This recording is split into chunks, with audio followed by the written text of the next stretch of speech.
All right, talking of Israel and the conflict, that is now the Prime Minister of Israel, Benjamin Netanyahu, about to address the General Assembly. Let's listen in. Ladies and gentlemen, order.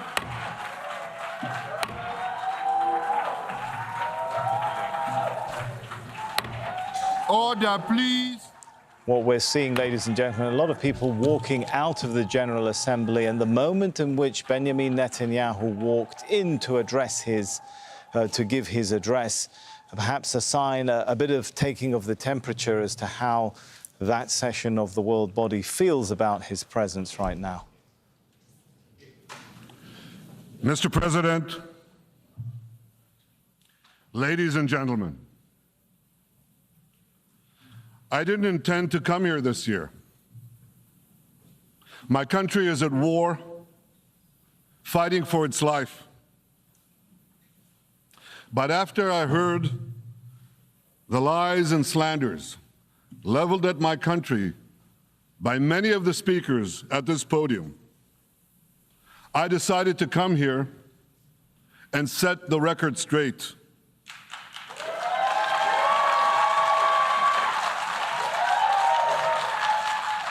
I decided to come here to speak for my people, to speak for my country, to speak for the truth. And here's the truth. Israel seeks peace. Israel yearns for peace. Israel has made peace and will make peace again.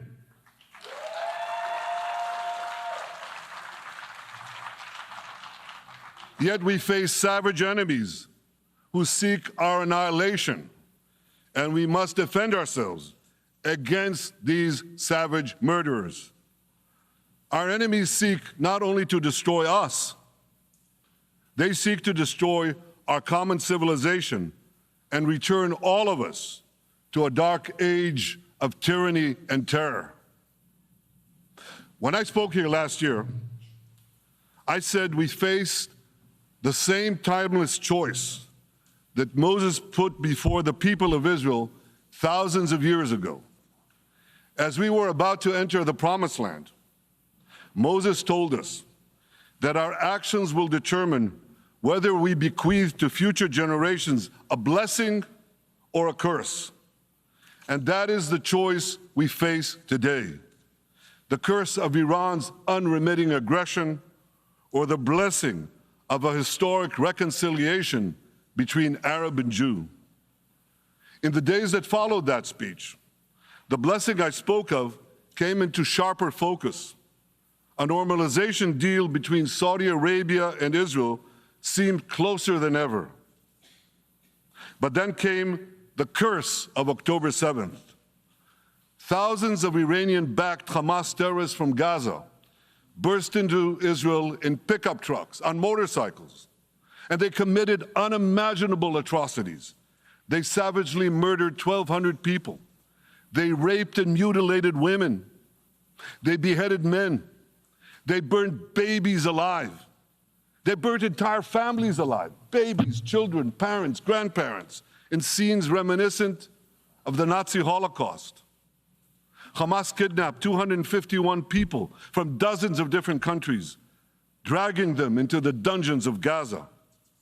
Israel has brought home 154 of these hostages, including 117 who returned alive.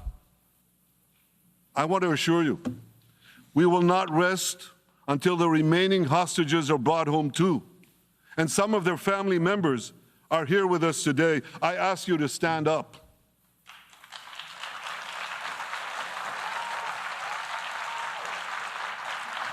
With us is Eli Stevie, whose son Idan was abducted from the Nova Music Festival. That was his crime, a music festival. And these murderous monsters took him. Kobe Smirno, whose son Jonathan was murdered, and his corpse was taken into the dungeons, into the terror tunnels of Gaza, a corpse held hostage. Salim al-Atrash, whose brother Muhammad a brave Arab-Israeli soldier, was murdered. His body too was taken to Gaza. And so was the body of Ifat Hyman's daughter in Bar, who was brutally murdered at that same music festival. With us is Sharon Sharabi, whose brother Yossi was murdered, and who prays for his older brother Eli, who is still held hostage in Gaza. And with us too is Yizhar Lifshitz from kibbutz Nir Oz, a kibbutz that was wiped out by the terrorists. Thankfully, we achieved the release of his mother Yocheved, but his father Oded is still languishing in an underground terrorist hell of Hamas. I again promise you, we will return your loved ones home. We will not spare that effort until this holy mission is accomplished.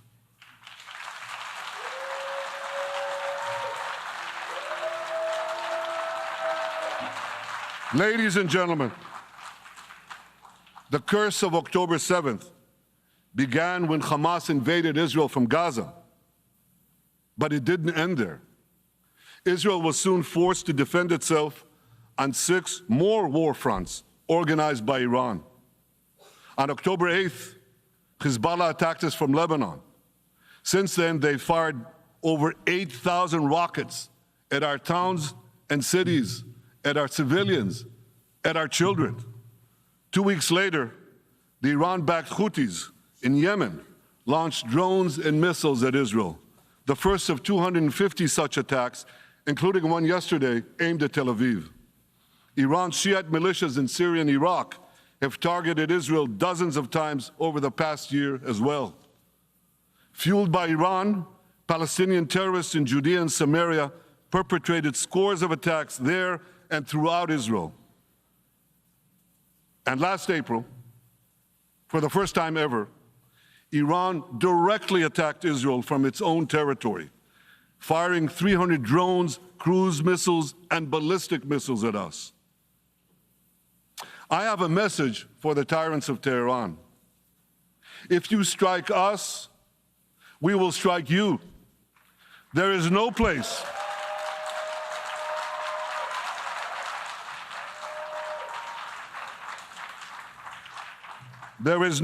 in Iran that the long arm of Israel cannot reach.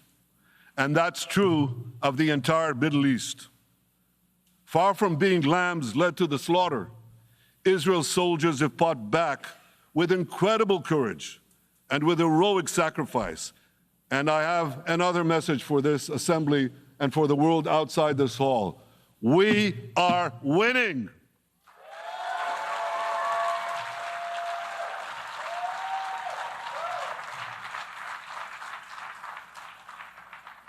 Ladies and gentlemen, as Israel defends itself against Iran in the 7-front war, the line separating the blessing and the curse could not be more clear. This is the map I presented here last year. It's a map of a blessing. It shows Israel and its Arab partners forming a land bridge connecting Asia and Europe between the Indian Ocean and the Mediterranean Sea. Across this bridge, we will lay rail lines, energy pipelines, fiber optic cables, and this will serve the betterment of 2 billion people. Now look at this second map. It's a map. Look at the second map. It's a map of a curse. It's a map of an arc of terror that Iran has created and imposed from the Indian Ocean to the Mediterranean. Iran's malignant arc has shut down international waterways. It cuts off trade. It destroys millions, destroys nations from within, and inflicts misery on millions. On the one hand, a bright blessing, a future of hope. On the other hand, a dark future of despair. And if you think this dark map is only a curse for Israel, if you think that, then you should think again. Because Iran's aggression, if it's not checked, will endanger every single country in the Middle East and many, many countries in the rest of the world, because Iran seeks to impose its radicalism well beyond the Middle East. That's why it funds terror networks on 5 continents. That's why it builds ballistic missiles for nuclear warheads to threaten the entire world. For too long, the world has appeased Iran. It turns a blind eye to its internal repression. It turns a blind eye to its external aggression. Well, that appeasement must end, and that appeasement must end now.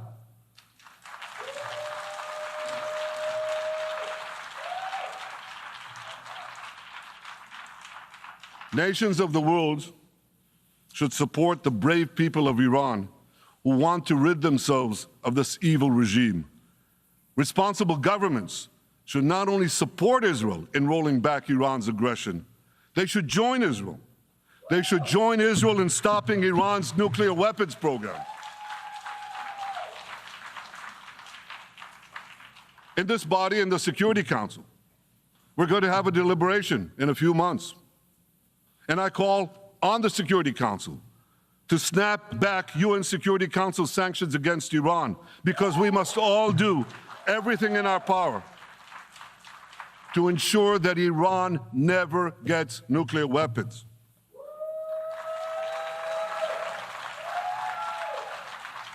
For decades, I've been warning the world against Iran's nuclear program. Our actions delayed this program by perhaps a decade, but we haven't stopped it. We've delayed it, but we haven't stopped it. Iran now seeks to weaponize its nuclear program for the sake of the peace and security of all your countries. For the sake of the peace and security of the entire world, we must not let that happen. And I assure you, Israel will do everything in its power to make sure it doesn't happen.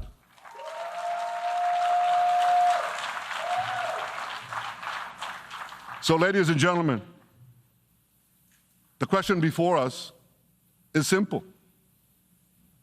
Which of these 2 maps that I showed you will shape our future? Will it be the blessings of peace and prosperity for Israel, our Arab partners, and the rest of the world? Or will it be the curse in which Iran and its proxies spread carnage and chaos everywhere? Israel has already made its choice. We've decided to advance the blessing. We're building a partnership for peace with our Arab neighbors while fighting the forces of terror that threaten that peace. For nearly a year, the brave men and women of the IDF have been systematically crushing Hamas's terror army that once ruled Gaza. On October 7th, the day of that invasion into Israel, that terror army numbered nearly 40,000 terrorists. It was armed with more than 15,000 rockets. It had 350 miles of terror tunnels, an underground network bigger than the New York subway system, which they used to wreak havoc above and below ground. A year later, the IDF has killed or captured more than half of these terrorists, destroyed over 90% of their rocket arsenal, and eliminated the key segments of their terror tunnel network. In major military operations,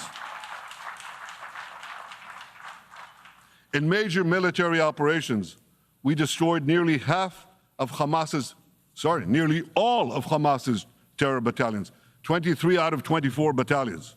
Now, to complete our victory, we are focused on mopping up Hamas's remaining fighting capabilities. We are taking out senior terrorist commanders and destroying remaining terrorist infrastructure. But all the while, and I'll say this one more time, we remain focused on our sacred mission, bringing our hostages home, and we will not stop until that mission is complete. Now, ladies and gentlemen, even with Hamas's greatly diminished military capability, the terrorists still exercise some governing power in Gaza by stealing the food that we enable aid agencies to bring into Gaza. Hamas steals the food, and then they hike the prices. They feed their bellies, and then they fill their coffers with money that they extort from their own people. They sell the stolen food at exorbitant prices. And that's how they stay in power. Well, this too has to end, and we're working to bring it to an end.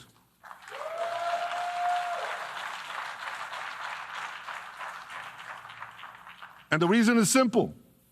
Because if Hamas stays in power, it will regroup, rearm, and attack Israel again and again and again, as it is vowed to do.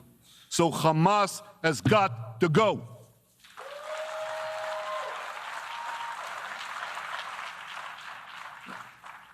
Just imagine, for those who say, well, Hamas has to stay, it has to be part of a post-war Gaza, imagine in a post-war situation in World War II, imagine allowing the defeated Nazis in 1945 to rebuild Germany. It's inconceivable, it's ridiculous. It didn't happen then, it's not going to happen now.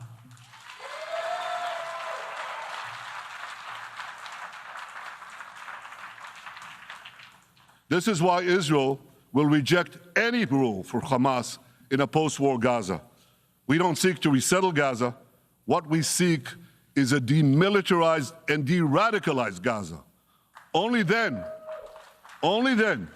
can we ensure that this round of fighting will be the last round of fighting. We are ready to work with regional and other partners to support a local civilian administration in Gaza committed to peaceful coexistence. As for the hostages, I have a message for the Hamas captors. Let them go. Let them go. All of them. Those alive today must be returned alive, and the remains of those whom you brutally killed must be returned to their families. Those families here with us today, and others in Israel, deserve to have a resting place for their loved ones, a place where they can grieve and remember them. This war, ladies and gentlemen, this war can come to an end now. All that has to happen is for Hamas to surrender, lay down its arms, and release all the hostages. But if they don't, we will fight until we achieve victory, total victory. There is no substitute for it.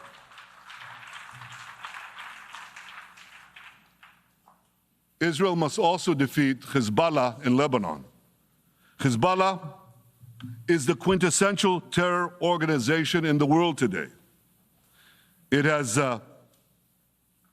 tentacles that span in all continents. It has murdered more Americans and more Frenchmen than any group except bin Laden. It's murdered the citizens of many countries represented in this room.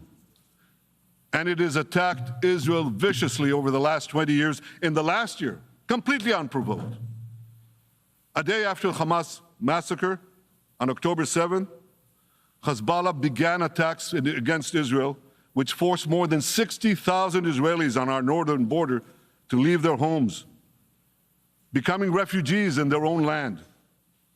Hezbollah turned vibrant towns in the north of Israel into ghost towns. So I want you to think about this in equivalent American terms.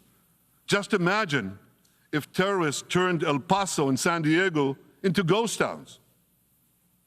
Then ask yourself, how long would the American government tolerate that? A day? A week? A month? I doubt they tolerate it even for a single day. Yet Israel has been tolerating this intolerable situation for nearly a year. Well, I've come here today to say, enough is enough.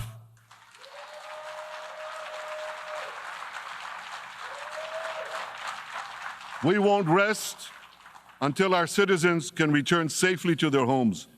We will not accept a terror army perched on our northern border, able to perpetrate another October 7th style massacre.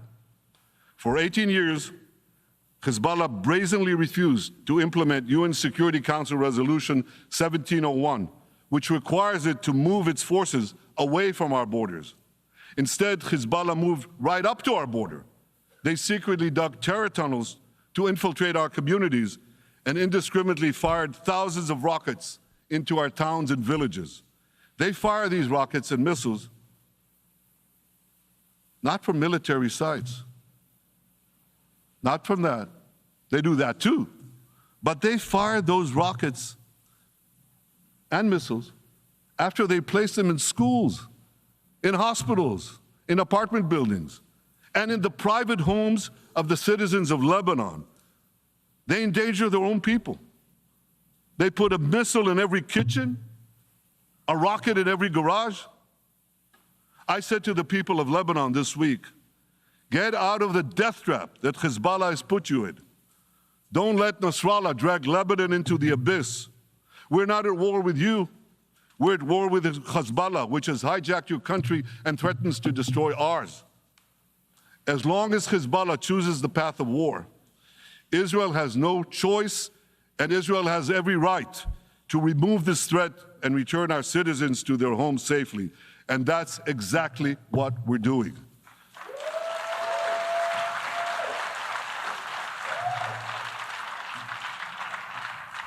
Just this week, the IDF destroyed large percentages of Hezbollah's rockets, which had built with Iran's funding for 3 decades.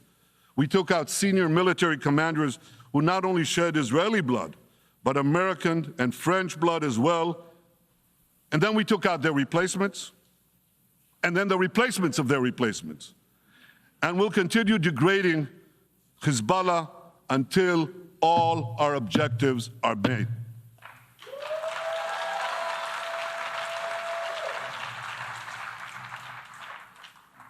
Ladies and gentlemen, we're committed to removing the curse of terrorism that threatens all civilized societies.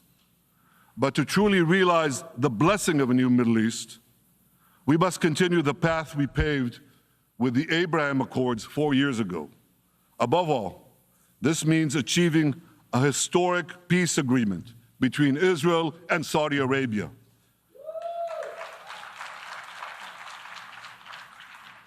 And having seen the blessings that we've already brought with the Abraham Accords, the millions of Israelis who've already flown back and forth across the Arabian Peninsula, over the skies of Saudi Arabia, to the Gulf countries, the trade, the tourism, the joint ventures, the peace, I say to you, what blessings such a peace with Saudi Arabia would bring. It would be a boon to the security and economy of our two countries. It would boost trade and tourism across the region. It would help transform the Middle East into a global juggernaut. Our two countries could cooperate on energy, water, agriculture, artificial intelligence, and many, many other fields. Such a peace, I'm sure, would be a true pivot of history. It would usher in a historic reconciliation between the Arab world and Israel, between Islam and Judaism, between Mecca and Jerusalem. While Israel is committed to achieving such a peace, Iran and its terror proxies are committed to scuttling it. That's why one of the best ways to foil Iran's nefarious designs is to achieve the peace. Such a peace would be the foundation for an even broader Abrahamic alliance. And that alliance would include the United States, Israel's current Arab peace partners, Saudi Arabia, and others who choose the blessing of peace. It would advance security and prosperity across the Middle East and bring enormous benefits to the rest of the world. With American support and leadership, I believe this vision can materialize, and much sooner than people think. And as the Prime Minister of Israel, I will do everything in my power to make it happen. This is an opportunity that we and the world should not let go by.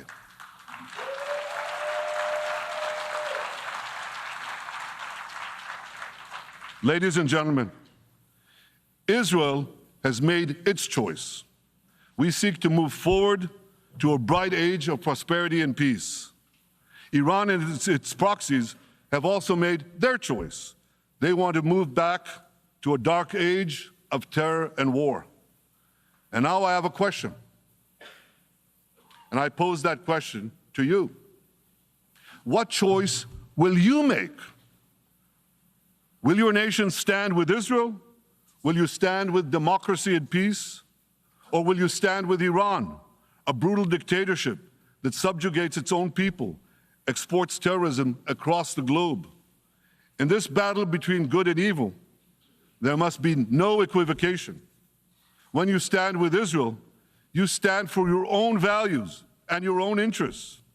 Yes, we're defending ourselves, but we're also defending you against a common enemy that through violence and terror seeks to destroy our way of life.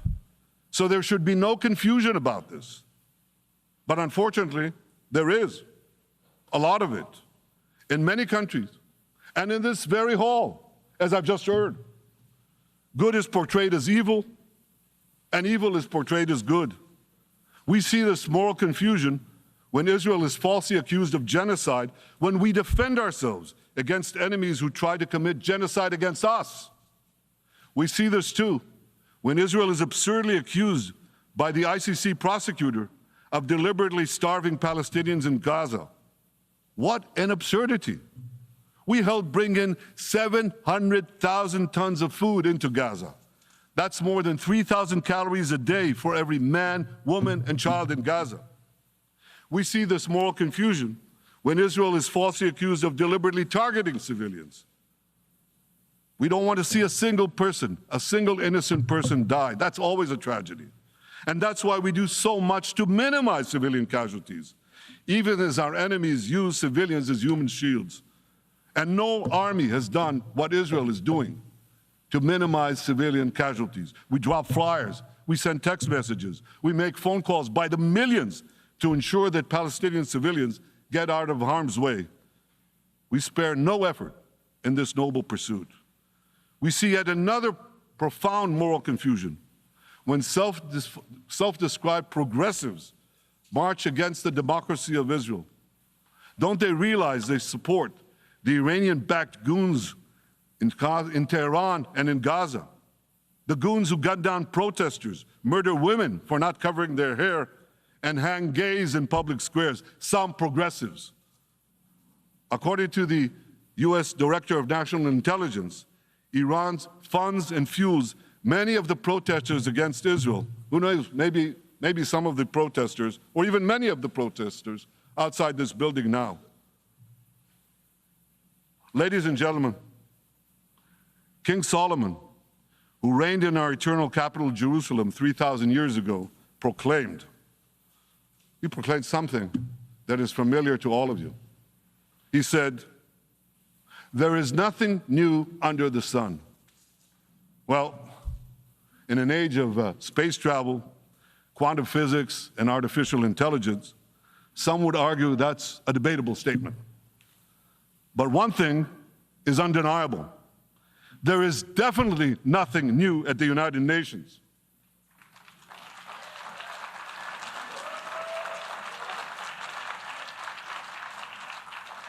Take it from me. I first spoke from this podium as Israel's ambassador to the UN in 1984. That's exactly 40 years ago. And in my maiden speech here, I think it's the same podium, by the way. In my maiden speech here, I spoke against a proposal to expel Israel from this body. 4 decades later, I find myself defending Israel against that same preposterous proposal. And who's leading the charge this time? Not Hamas, but Abbas, Palestinian Authority President Mahmoud Abbas.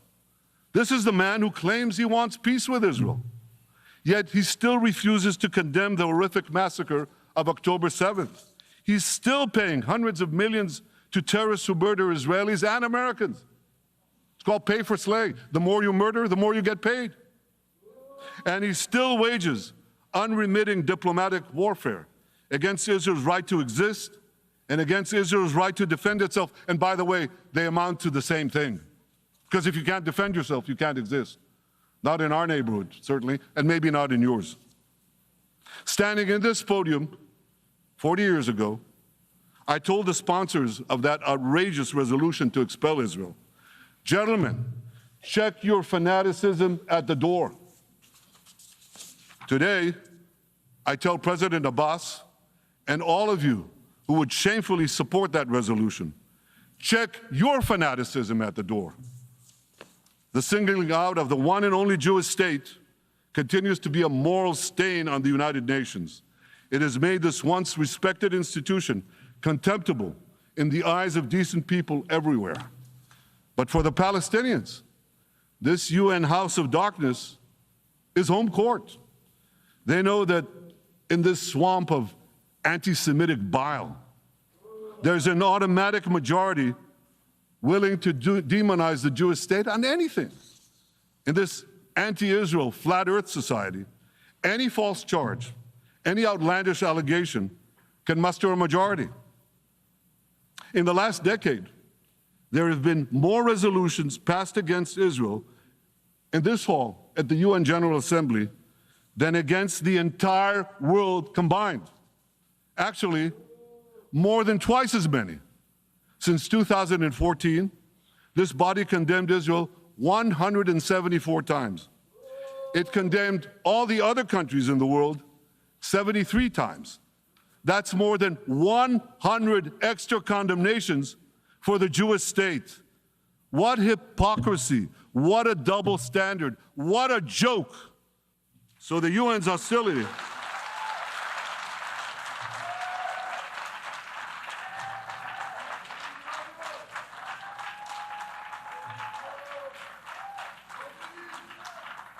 So all the speeches you heard today, all the hostility directed at Israel this year, it's not about Gaza. It's about Israel. It's always been about Israel's very existence. And I say to you, until the Jewish state is treated like other nations, until this anti-Semitic swamp is drained, the UN will be viewed by fair-minded people everywhere as nothing more than a contemptuous farce. Now, given the anti-Semitism at the UN, it should surprise no one that the prosecutor at the ICC, one of the UN's affiliated organs, is considering issuing arrest warrants against me and Israel's defense minister, the democratically elected leaders of the democratic state of Israel. The ICC prosecutors rushed to judgment. His refusal to treat Israel with its independent courts the way other democracies are treated is hard to explain by anything other than pure anti-Semitism. Ladies and gentlemen, the real war criminals are not in Israel. They're in Iran. They're in Gaza, in Syria, in Lebanon, in Yemen. Those of you who stand with these war criminals, those of you who stand with evil against good, with a curse against the blessing, those of you who do so should be ashamed of yourselves.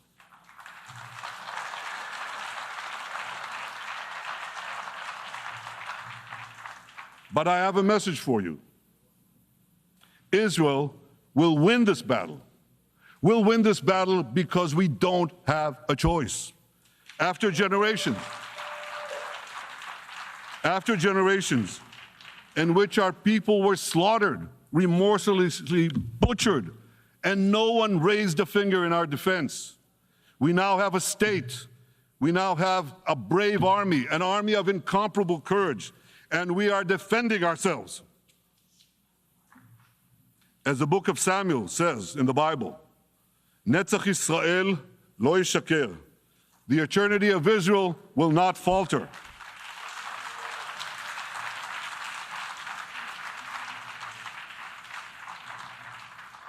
In the Jewish people's epic journey from antiquity, in our odyssey through the tempests and upheavals of modern times, that ancient promise has always been kept, and it will hold true for all time.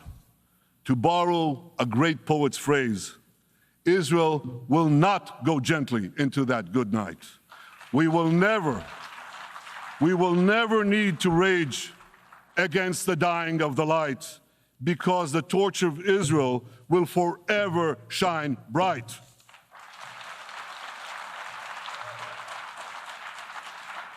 To the people of Israel and to the soldiers of Israel, I say, be strong and of good courage.